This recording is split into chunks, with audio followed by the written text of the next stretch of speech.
നമസ്കാരം, കേരള ന്യൂസിലേക്ക് സ്വാഗതം. ഞാൻ പത്മകുമാർ. ഞാൻ സോണി കല്ലറയ്ക്കൽ.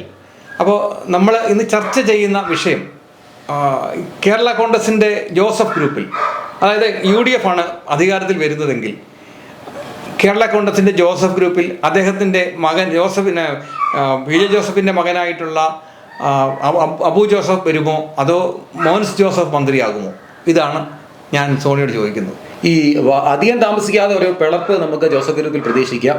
അത് മറ്റൊന്നുമല്ല, PJ ജോസഫും മോൻസ് ജോസഫും തമ്മിലുള്ള പിളർപ്പായിരിക്കും. കാരണം ഇപ്പോൾ PJ ജോസഫ് കഴിഞ്ഞാൽ ഇപ്പോൾ സീനിയർ നേതാവായിട്ട് നിൽക്കുന്നത് മോൻസ് ജോസഫാണ്. പക്ഷേ PJ ജോസഫിന് പ്രായമായി, ഇനി അദ്ദേഹം മത്സരിക്കുമെന്നൊന്നും തോന്നുന്നില്ല. ഇപ്പോൾ തൊടുപുഴയിൽ അടുത്ത 2024 നിയമസഭാ തെരഞ്ഞെടുപ്പിൽ തൊടുപുഴയിൽ മത്സരിക്കാൻ പോകുന്നത് PJ ജോസഫിൻ്റെ മകനായ അബു ജോൺ ജോസഫാണ് എന്നാണ് ഉറച്ചു വിശ്വസിക്കുന്നത്. അബു ജോൺ ജോസഫ് അവിടുത്തെ കേരള കോൺഗ്രസുകാരുടെ എല്ലാ സ്ഥലങ്ങളിലും അത് വേണം എന്നുള്ള ആഗ്രഹം PJ ജോസഫിന്റെ മനസ്സിലുമുണ്ട്. അപ്പോൾ അബു ജോൺ ജോസഫ് അവിടെ നിന്ന് മത്സരിച്ച് വിജയിച്ചാൽ മാത്രം പോരാ, PJ ജോസഫ് ആഗ്രഹിക്കുന്ന മറ്റൊരു കാര്യം കൂടിയുണ്ട്. UDF അധികാരത്തിലെത്തിയാൽ അബു ജോൺ ജോസഫ് മന്ത്രിയാകണം എന്നുള്ളത്. പക്ഷെ എന്തായാലും UDF ഒരു മന്ത്രിസ്ഥാനമേ കൊടുക്കണം എന്നുള്ള കാര്യത്തിൽ തർക്കം വേണ്ട. അല്ല, നമ്മളടുത്ത് സർവേക്കകത്തും അബു ജോൺ ജോസഫ് ആകണമെന്ന് ആഗ്രഹിക്കുന്നവരായിരുന്നല്ലോ അവിടുത്തെ മണ്ഡലത്തിലുള്ളത്. നമ്മൾ സർവേ നടത്തിയല്ലോ. അല്ല, അബു ജോൺ ജോസഫ് ജയിക്കുമെന്ന് പറയുന്നവരാണ് കൂടുതലും പേരുണ്ടായിരുന്നത്. അബു ജോൺ ജോസഫ് ജയിക്കുമെന്ന് പറയുന്നവരാണ് അവിടെ കൂടുതലും ആൾക്കാർ. കാരണം ഈ തർക്കം വേണ്ട, UDFിന്റെ മണ്ഡലം തന്നെയാണ്. അബു ജോൺ ജോസഫ് അവിടെ ജയിക്കുക തന്നെ ചെയ്യും. ജയിച്ച് കഴിഞ്ഞാലത്തെ പ്രശ്നമാണ് ഉണ്ടാകാൻ പോകുന്നത്. മോൻസ് ജോസഫ് കടുതുരുത്തിയിൽ നിന്ന് UDF സ്ഥാനാർത്ഥിയായിട്ട് മത്സരിക്കുന്നുണ്ട്. വർഷങ്ങളായിട്ട് കടുതുരുത്തിയിൽ നിന്ന് അദ്ദേഹം മത്സരിച്ചുകൊണ്ടിരിക്കുകയാണ്. മോൻസ് ജോസഫ് വിജയിച്ചുകൊണ്ടിരിക്കുകയാണ്. അദ്ദേഹം ഇപ്പം UDFിന് കിട്ടുന്ന UDF കൊടുക്കുന്ന ഒരൊറ്റ മന്ത്രിസ്ഥാനമായിരിക്കും ജോസഫ് ഗ്രൂപ്പിന്. ആ മന്ത്രിസ്ഥാനം ആര് വഹിക്കുമെന്നുള്ള കാര്യമാണ് നമുക്ക് ചർച്ചയാക്കപ്പെടേണ്ടത്. അബു ജോൺ ജോസഫിന് കിട്ടുമോ അതോ മോൻസ് ജോസഫിന് കിട്ടുമോ? ഇപ്പം ജോസഫിന്റെ മനസ്സിൽ എന്തായാലും മോൻസിന് കൊടുക്കാൻ താല്പര്യമുണ്ടെന്ന് എനിക്ക് തോന്നുന്നില്ല. അത് സ്വന്തം മകനായ അബു ജോൺ ജോസഫിന് തന്നെ കിട്ടണമെന്നാണ് അദ്ദേഹം ആഗ്രഹിക്കുന്നത്. ഇപ്പം മറിച്ച് നമ്മൾ കേൾക്കുന്നുണ്ട്, പാലായിൽ ജോസ് കെ മാണി മത്സരിക്കാതെ കടുതുരുത്തിയിലേക്ക് മത്സരിക്കുന്നെന്ന് പറയുന്നത് കേൾക്കുന്നു. കടുതുരുത്തി എന്ന് പറഞ്ഞാൽ കേരള കോൺഗ്രസിന്റെ ഒരു വലിയ മണ്ഡലമാണ്. കാരണം കേരള കോൺഗ്രസിന് വളരെ സ്വാധീനമുള്ള ഓരോ വീടുകാരും കേരള കോൺഗ്രസ്സുകാർ തന്നെ. അത് ചിലപ്പം ജോസഫ് ആകാം, അല്ലെങ്കിൽ മാണിയാകാം, അല്ല മറ്റേ ജേക്കബിന്റെ പാർട്ടിയാകാം. അങ്ങനെ എല്ലാവരും കേരള കോൺഗ്രസ്സുകാരാണ്. അവിടുത്തെ ഒരു വീടുകളിലെ ഒരു അന്തരീക്ഷമാണ് നമുക്ക് നേരിട്ട് അറിയാവുന്ന കാര്യമാണ്. അവിടെ ജോസ് കെ മാണിയെ പോലെ ഒരു സ്ഥാനാർത്ഥി അവിടെ മത്സരിച്ചാൽ വിജയപ്രതീക്ഷ അർപ്പിക്കുന്നവരാണ് പല കേരള കോൺഗ്രസ് നേതാക്കന്മാരും.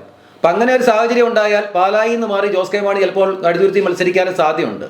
കഴിഞ്ഞ തവണ PJ ജോസഫ് പാലായിൽ ജോസ് കെ മാണി തോക്കാൻ ആഗ്രഹിച്ചെങ്കിൽ, ഇക്കുറി ജോസ് കെ മാണി കടുതുരുത്തിയിലാണ് മത്സരിച്ചെങ്കിൽ PJ ജോസഫ് തീർച്ചയായിട്ടും ജോസ് കെ മാണി ജയിക്കാൻ ആഗ്രഹിക്കും എന്നാണ് ഞാൻ വിലയിരുത്തുന്നത്. കാരണം മോൻസ് ജോസഫ് തോക്കണം. മോൻസ് ജോസഫ് അവിടെ തോറ്റാൽ മാത്രമേ അബു ജോൺ ഈസിയായി മന്ത്രിസ്ഥാനം ഈസി ആകുള്ളൂ.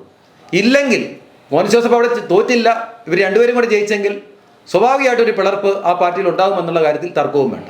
ഇതാണ് ആ പാർട്ടിയെക്കുറിച്ചുള്ള വിലയിരുത്തൽ. കാരണം വളരും തോറും പിളരുന്ന ഒരു പാർട്ടിയാണ് കേരള കോൺഗ്രസ് എന്നാണ് നമ്മൾ പറയുന്നത്. അപ്പോൾ ആദ്യം മാണിയും ജോസഫും പിളർന്നു. ഈ കഴിഞ്ഞ കാലത്ത് മാണിയും ജോസഫും പിളർന്നു.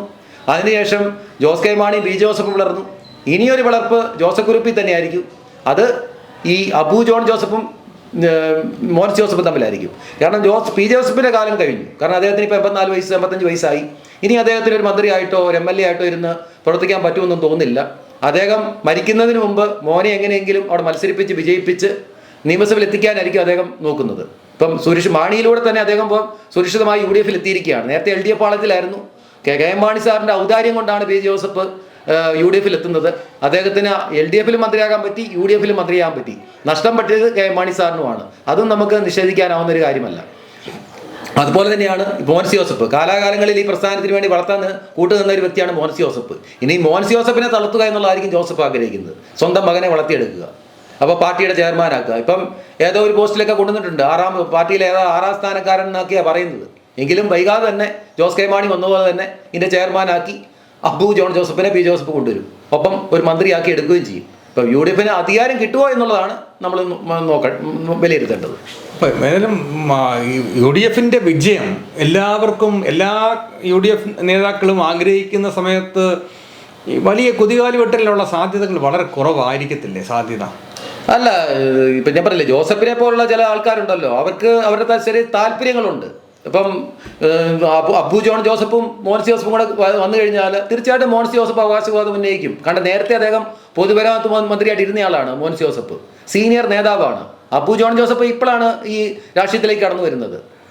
അതെ, ജോൺ ജോസഫിനെ കുറിച്ച് അവിടുത്തെ ഡ്രൈവർ പറഞ്ഞൊരു കാര്യമുണ്ട് സാറേ, അവരെ രാഷ്ട്രീയത്തിനൊന്നും കൊള്ളത്തില്ല, അവന് കപടതയൊന്നും അറിയില്ല സാറേ, അല്ലയോ? ഓർക്കുന്നുണ്ടോ അദ്ദേഹത്തിന്റെ ഡ്രൈവർ, പഴയ ഡ്രൈവർ പറഞ്ഞത്? അവൻ പുള്ളിയെ പിന്നെ സ്കൂളിലൊക്കെ കൊണ്ടുപോയിക്കൊണ്ടിരുന്ന ആരാ? അപ്പു ജോൺ ജോസഫ് ആള് പാവമാണ്, അദ്ദേഹത്തെ കൊണ്ട് ഈ രാഷ്ട്രീയ കപടത അറിയാൻ വയ്യാത്തതുകൊണ്ട് രാഷ്ട്രീയത്തിലേക്ക് കൊള്ളാമെന്ന് എനിക്ക് തോന്നുന്നില്ല എന്ന് ഡ്രൈവർ പറയുന്നുണ്ട് നമ്മുടെ ഒരു ചർച്ച, നമ്മുടെ പബ്ലിക് ഒപ്പീനിയനകത്ത്. അല്ല, ഇത് ജോസ് കെ മാണി വന്നപ്പോഴും അങ്ങനെ തന്നെയായിരുന്നു. ജോസ് കെ മാണി ആദ്യം വരുന്നപ്പോഴാണ് നമ്മൾ മൂവാറ്റുപുഴ പാർലമെന്റ് തെരഞ്ഞെടുപ്പിൽ UDF സ്ഥാനാർത്ഥിയായിട്ട് വരുന്നു. പി സി തോമസ് ആയിരുന്നു അതുവരെ UDFന്റെ സ്ഥാനാർത്ഥി. അദ്ദേഹത്തിന് സീറ്റ് കൊടുക്കാതെ മാണി സാറ് മകനെ കൊണ്ട് വന്നു. പറക്കമറ്റ ഒരു രാഷ്ട്രീയത്തിലൊന്നും ഒരു പരിചയമില്ലാത്ത ജോസ് കെ മാണിയാണ് നമ്മൾ കണ്ടത്. പി സി തോമസ് അവിടെ BJPയുടെ പിന്തുണ മേടിച്ചുകൊണ്ട് സ്വതന്ത്രനായിട്ട് മത്സരിക്കുന്നു. ഏതാണ്ട് സ്വന്തമായിട്ടൊരു പാർട്ടി ഉണ്ടാക്കി മത്സരിക്കുന്നു. അതുപോലെ തന്നെ ഇസ്മയിൽ എന്ന് പറഞ്ഞൊരു CPMന്റെ സ്ഥാനാർത്ഥി മത്സരിക്കുന്നു. അങ്ങനെ ജോസ് കെ മാണി ആ തെരഞ്ഞെടുപ്പിൽ 3ാം സ്ഥാനത്ത് പോയി. പിന്നീട് നമ്മൾ ജോസ് കെ മാണിയെ കാണുന്നത് കോട്ടയം തെരഞ്ഞെടുപ്പിൽ, കോട്ടയം പാർലമെന്റ് ലോക്സഭാ തെരഞ്ഞെടുപ്പിൽ സുരേഷ് കുറുപ്പിനെ തൊപ്പിച്ചുകൊണ്ട് MP ആകുന്നതാണ്. അപ്പം നമുക്ക് അതൊന്നും നമുക്ക് പറയാൻ പറ്റുകയില്ല.